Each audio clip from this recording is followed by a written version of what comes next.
पीछे रह गई जमींदार की ठहाकों वाली हंसी, जो मोहन के आत्मसम्मान को बार बार चोट पहुंचा रही थी। पर मोहन को नहीं पता था कि इस अपमान के बाद ही उसकी किस्मत का जादुई दरवाजा खुलने वाला था। जमींदार ने मोहन को धक्के देकर निकाल दिया था। मोहन हताश होकर लौट रहा था, तभी झाड़ियों से कराहने की आवाज आई। अरे, ये नन्ही से चिड़िया, इसके पंख तो खून से सने हैं। कितना तड़प रही है ये। लगता है किसी बेरहम शिकारी का तीर इसकी रूह को छूकर गुजरा है। मोहन चिड़िया को हथेली पर उठाता है। चिड़िया कांप रही है। छोटी सी जान, तू क्यों रोती है? तेरा तो कोई घर भी नहीं जिसे जमींदार छीन ले। देख, मेरे पास तुझे खिलाने के लिए दाना तो नहीं है, पर ये पानी की आखिरी बूंदे तेरे नाम। मेरी प्यास से बड़ी तेरी जिंदगी है। मेरी धोती का ये टुकड़ा शायद तेरे घाव ना भर पाए, पर तेरी तड़प को थोड़ा आराम तो दे सकता है। मोहन अपनी फटी कमीज का कोना फाड़ता है और बड़ी कोमलता से चिड़िया की पट्टी करता है। अचानक एक तेज रोशनी होती है और चिड़िया एक दिव्य परी में बदल जाती है। मोहन, मैंने आज तक महलों में सोने के थाल में 56 भोग खाते हुए लोग देखे हैं, पर तुम्हारे जैसा अमीर दिल नहीं देखा। जिसके पास खुद के खाने को निवाला नहीं, वो अपनी फटी कमीज फाड़कर एक पक्षी का घाव भर रहा है। तुम्हारी इस निस्वार्थ करुणा ने मुझे विवश कर दिया कि मैं तुम्हारी मदद करूं। आप कौन हैं देवी?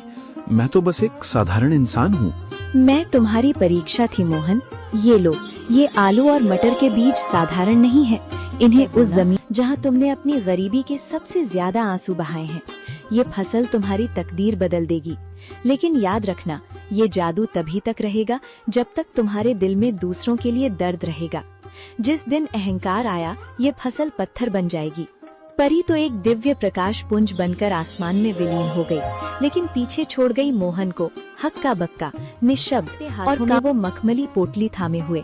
मोहन अपनी जगह से हिल भी नहीं पा रहा था। उसे लग रहा था कि शायद भूख के मारे उसका सर चकरा रहा है और ये सब उसकी कल्पना है। वो बार बार अपनी आँखों को मलता और फिर उस सुनहरी पोटली को देखता। नहीं, ये सच नहीं हो सकता। मोहन, तू पागल हो गया है। भूख और धूप ने तेरे दिमाग पर असर कर दिया है। भला एक मामूली चिड़िया परी कैसे बन सकती है? और ये बीज, ये मखमली कपड़ा, क्या सच में इसमें मेरी किस्मत बंद है, या ये मेरी आखिरी उम्मीद का कोई क्रूर मजाक है? अगर मैंने ये बात घर पर बताई तो बिमला हंसेगी। माँ कहेगी कि बेटा होश खो बैठा है। पर ये पोटली, इसका स्पर्श कितना कोमल है, जैसे किसी ने रूह को सहला दिया हो। वो पगडंडी पर चलते हुए बार बार पीछे मुड़कर देखता, जैसे उसे उम्मीद हो कि वो चिड़िया फिर से कहीं चहकती हुई मिल जाएगी। उसके मन में डर और उम्मीद की एक जंग चल रही थी। पैर थक कर भारी हो रहे थे, पर दिल की धड़कनें किसी अनहोनी की आहट से तेज थीं। मोहन जैसे ही घर पहुंचा, उसने देखा कि दीपक आंगन में मिट्टी से खेल रहा है और बिमला चूल्हे के पास बैठी सूखी लकड़ियां बटोर रही है। मोहन का चेहरा उतरा हुआ था, पर आंखों में एक अजीब सी चमक थी। मोहन, आ गए तुम? क्या हुआ? जमींदार ने कुछ दिया? तुम्हारे हाथ खाली क्यों हैं? और तुम ऐसे कांप क्यों रहे हो, जैसे कोई डरावना सपना देख लिया हो? बिमला, माँ, जल्दी इधर आओ। आज जो हुआ, अगर मैं अपनी आंखों से न देखता तो कभी यकीन न करता। मैं पागल नहीं हुआ हूँ, पर आज कुदरत ने मुझसे बात की है। क्या हुआ बेटा? तू इतना घबराया हुआ क्यों है? शांत पहले पानी पी। माँ, आज रास्ते में मैंने एक घायल चिड़िया की जान बचाई। उसे पानी पिलाया, अपनी कमीज फाड़कर उसकी पट्टी की, और फिर पलक झपकते ही वो चिड़िया एक नुमानी परी में बदल गई। उसने कहा कि वो मेरी परीक्षा ले रही थी। उसने मुझे ये बीज दिए हैं माँ। उसने कहा कि ये जादुई आलू और मटर हैं। अगर इन्हें सच्चे मन से बोया जाए तो ये हमारी तकदीर बदल देंगे। बिमला, हैरानी और अविश्वास। परी? मोहन, क्या कह रहे हो? कहीं भूख के मारे तुम्हारी तबीयत तो नहीं बिगड़ गई? इस जमाने में परियां कहाँ आती हैं? हमें मेहनत से रोटी नहीं मिल रही और तुम करिश्मे की बात कर रहे हो?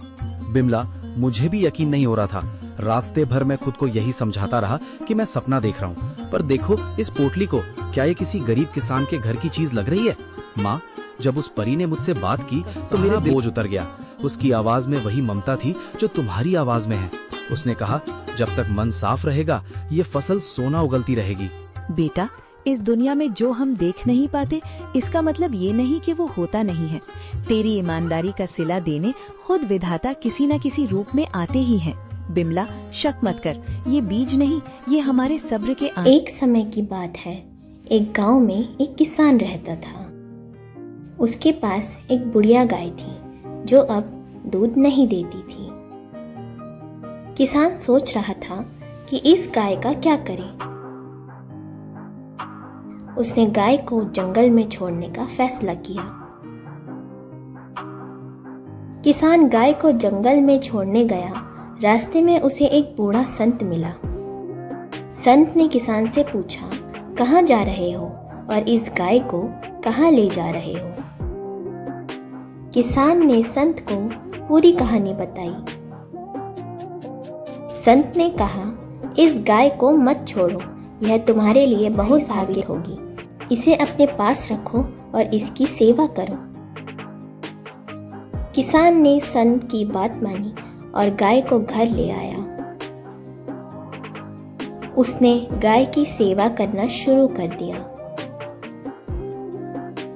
कुछ दिनों बाद उसके खेत में अनाज की भरपूर फसल हुई और किसान धनी हो गया।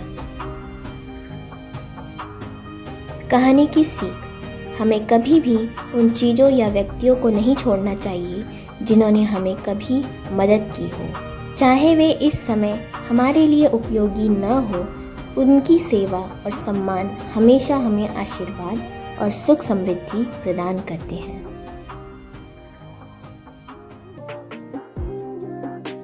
कुछ दिनों बाद उसके खेत में अनाज की भरपूर फसल हुई और किसान धनी हो गया।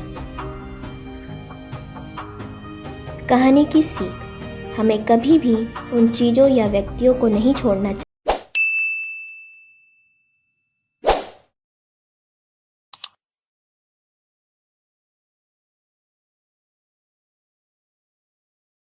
चाहिए जिन्होंने हमें कभी मदद की हो, चाहे वे इस समय हमारे लिए उपयोगी न हो। उनकी सेवा और सम्मान हमेशा हमें आशीर्वाद और सुख समृद्धि प्रदान करते हैं।